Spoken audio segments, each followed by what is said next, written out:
ఆమెకి మాట్లాడటం రాదని అంటున్నారు. అవును, వాళ్ళు చెప్పింది నిజమే. కానీ నాకు వాళ్ళలా బెదిరించి మాట్లాడటం రాదు. దొంగ ఏడుపులు ఏడుస్తుందా అంటున్నారు. అందరినీ ఒక మాట అడుగుతున్నా, మీ ఇంట్లో ఎవరన్నా చనిపోతే మీరు బాధపడరా?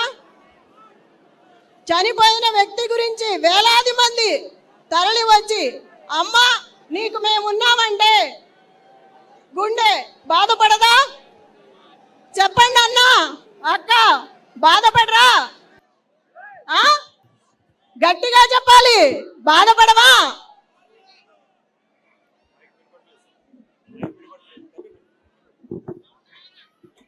చెప్పండి, బాధ ఉండదా?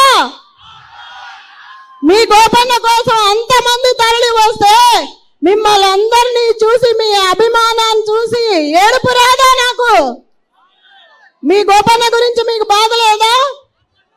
మరి నాకెంత ఉంటుంది ఇంట్లో మనిషికి?